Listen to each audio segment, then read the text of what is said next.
I was still holding my coat when the room turned on me. Laughter first, then fingers, then whispers that didn't bother hiding. Someone said it loud enough to land clean. Test run husband, like I was a beta version, disposable, necessary only until the real product launched. My wife didn't flinch. She stepped forward in heels I paid for, wearing a confidence I financed. She pressed an envelope into my chest like a parking ticket. "The first job of my firm is our divorce," she said. Calm, practiced, sign and leave. I didn't open it. I didn't ask why. I looked past her at the banner with her name in gold letters. I helped pick that font. Then I nodded once and walked out while the room exhaled, satisfied. They thought that was it. They thought I was embarrassed. We met 12 years ago in a coffee shop that smelled like burnt hope. She was studying for the bar. I was building something that didn't have a name yet.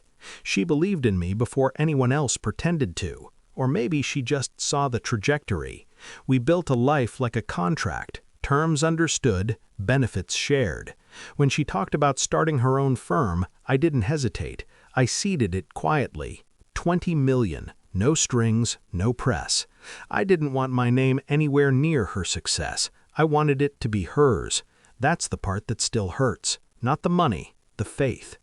The changes came small, late nights with explanations that sounded rehearsed.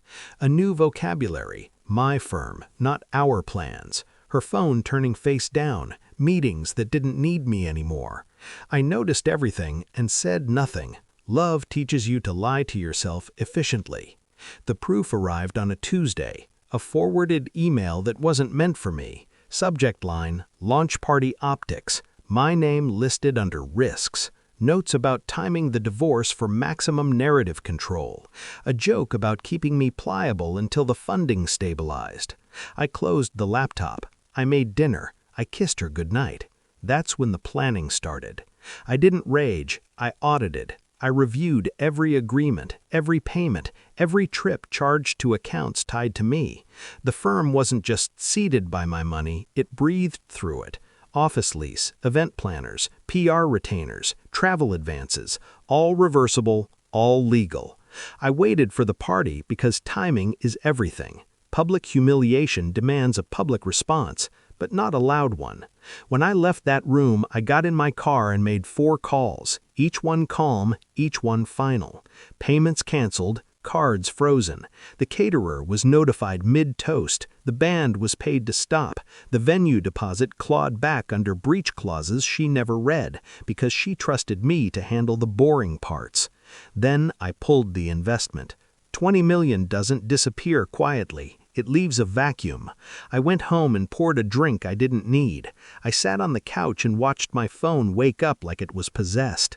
456 missed calls in minutes. Texts stacking into panic. Her tone shifting from rage to confusion to bargaining. I didn't answer. The knock came an hour later. Hard, desperate. It wasn't her. It was her senior partner. The one who laughed loudest. He looked smaller without the crowd. He asked if we could talk. I told him we were already finished. He explained the consequences like I didn't understand numbers, like I hadn't built my life inside them.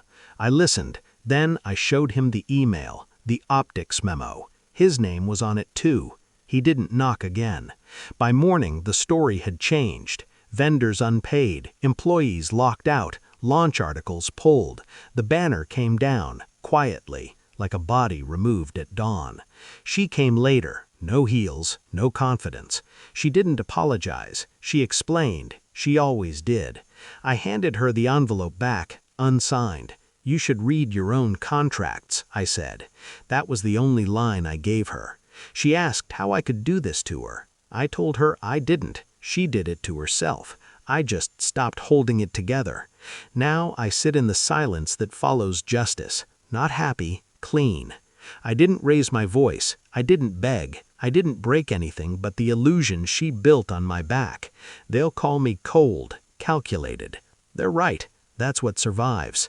I was the test-run husband. I learned exactly how the system worked, and then I shut it down.